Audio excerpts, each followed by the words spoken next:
11 jam. Sebuah cerbung karya Yani Langen. Seorang gadis berdiri di pinggir rel stasiun Pasar Senen, sedang menatap lurus pada rangkaian rel yang menjulur seperti 2 ekor ular besi dengan panjang tak terhingga.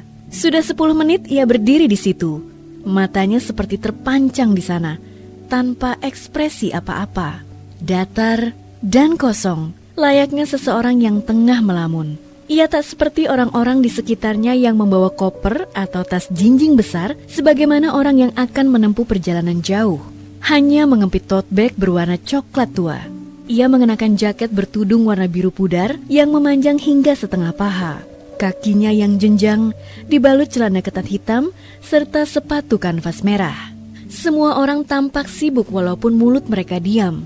Ada yang sibuk mengunyah kudapan, meneguk minuman, tapi lebih banyak tenggelam dengan ponselnya masing-masing. Sementara gadis itu seolah tidak terjamah perhatian siapapun.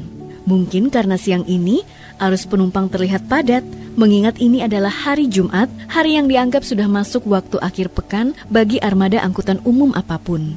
Sekejap aku sempat hilang orientasi. Kenapa aku berada di sini? Duduk di bangku panjang yang merapat di dinding bangunan tua, namun terlihat kokoh dengan pintu-pintu lengkung khas bangunan zaman Belanda. Di bangku urutan ketiga, samping, kiri dan kananku, semuanya terisi orang-orang yang tak kukenal. Merasa diri lebih asing dari orang-orang di deretan bangku ini, menghadap 2 jalur rel kereta tanpa kereta api. Sekejap dan hanya sekejap, aku merasakan hanya 2 jalur itu saja yang terlihat tiada kesibukan atau sekedar hiruk pikuk. Begitu tenang memanjang sejauh mata menjangkau yang entah berujung di mana. Begitu tenang memanjang sejauh mata menjangkau yang entah berujung di mana. Gadis itu melengkapi ketenangan lain dengan cara yang aneh, dengan berdiri di sana. Gadis itu seperti tenggelam dalam dunianya sendiri, melamun memandangi rel. Kakinya secara perlahan maju selangkah demi selangkah selama 10 menit dia di sana. Sampai akhirnya melewati garis kuning, garis yang menandai batas aman bagi seseorang untuk berdiri di pinggir rel. Sampai akhirnya melewati garis kuning, garis yang menandai batas aman bagi seseorang untuk berdiri di pinggir rel. Tak ada yang menegurnya, walau batas aman dilanggarnya lebih dari 2 langkah. Semua orang terlalu sibuk dengan urusannya masing-masing. Ada seorang petugas berseragam berdiri tidak terlalu jauh darinya, tapi ia sangat serius memandangi ponselnya, hingga tak tahu ada seseorang melanggar garis batas aman bercat kuning itu. Barulah aku ingat bahwa aku sama saja dengan lainnya, menunggu kereta datang untuk mengantarku ke suatu tujuan. Nyaris aku tersenyum, segera aku tahan. Aku tak ingin seorang pun melihat aku bertingkah aneh, walau sekelilingku sudah cukup aneh. Mereka sendiri tak sungkan tersenyum, terkekeh, mengerutkan dahi, sambil menatap ponsel. 1 menit berikutnya, terdengar pengumuman akan masuk kereta dari arah Jawa. Perhatianku kembali padanya. Gadis itu sekarang memejamkan mata. Terus begitu sampai deru kereta terdengar. Dia naikkan sedikit dagunya, masih dengan mata terpejam. Kakinya bergeser, maju sedikit, lagi. Kini hanya tersisa beberapa jengkal saja jarak kakinya dengan ujung lantai rel. Suara deru kereta makin dekat sejak kereta itu masuk stasiun.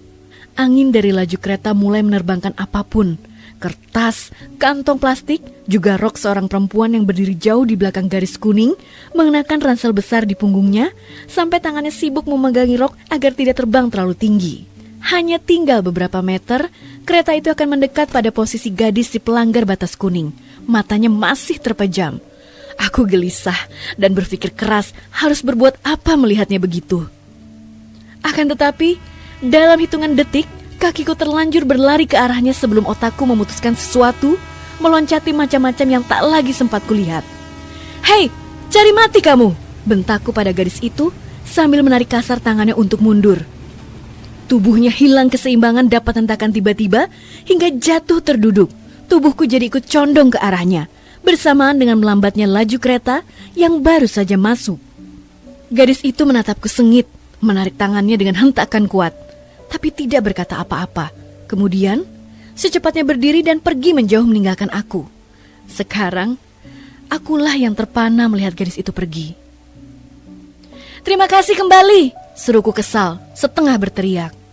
Tanpa sadar, mataku membesar. Aku menggelengkan kepala tak percaya sambil merapikan lengan jaket hijau tuaku, lalu mundur dan berbalik untuk kembali duduk di bangku panjang. Tapi kursiku sudah terisi orang lain.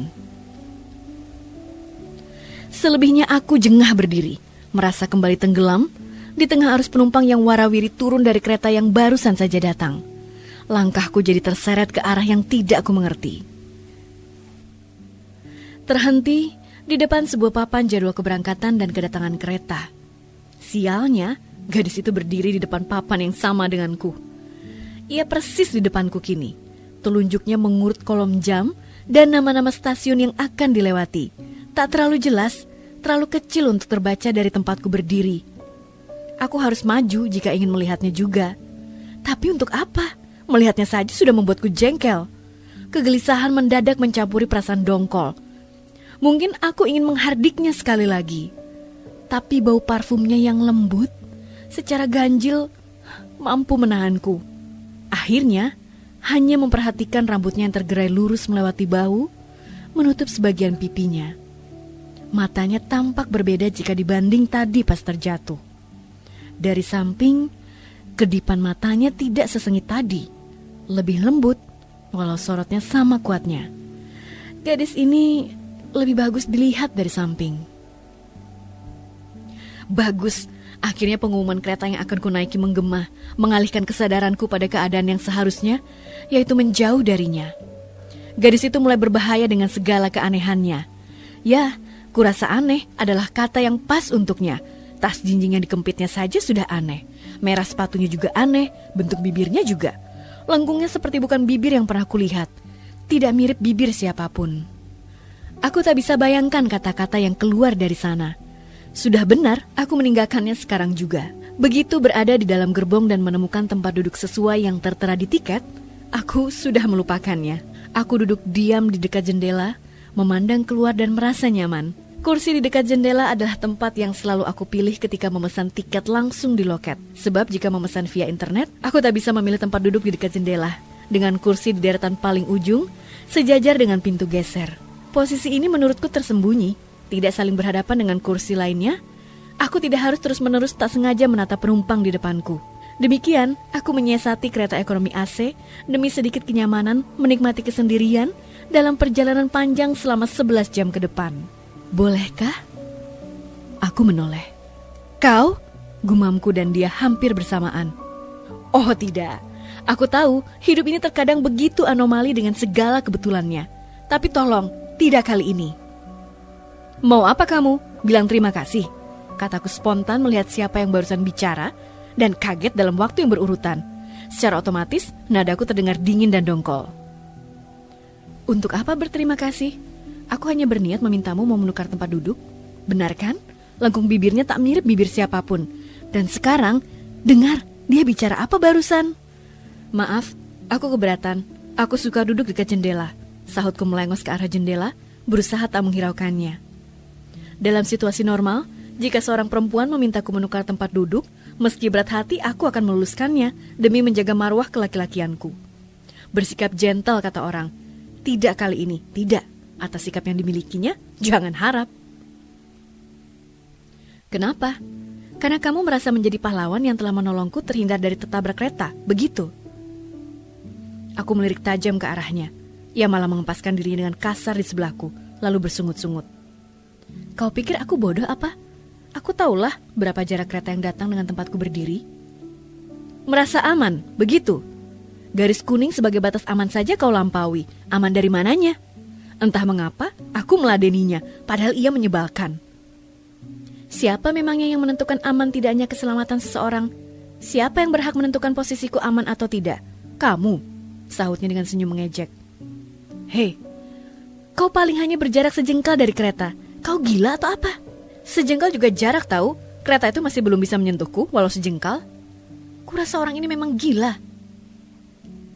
Terserah kau saja kalau begitu, sahutku. Kupikir sia-sia bicara dengannya. Jadi aku memutuskan tak akan bicara dengannya lagi. Cukup. Jadi bagaimana? Tidak. Maaf, aku tak bisa tukar tempat denganmu. Ia diam. Sayangnya diamnya hanya sebentar.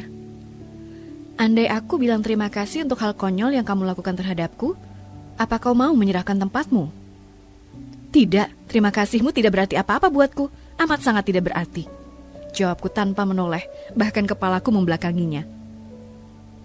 Lalu, kenapa kamu terdengar kesal? Jika memang tak berarti harusnya biasa-biasa saja. Ya Tuhan, keluhku dalam hati. Atau kau kesal karena aku meminta menukar tempat duduk? Anggap saja begitu. Kupikir sebaiknya kita hentikan omongan tidak berguna ini, bagaimana? Kau kesal karena seseorang memintamu menukar tempat duduk. Juga berlebihan, kau cukup menolak tanpa kesal? Sudah, cukup. Aku lantas meraih tas ranselku, merogoh salah satu kantongnya, dan mengeluarkan kabel earphone dan langsung memasangnya di ponsel. Membuka file musik kencang di daftar putar laguku.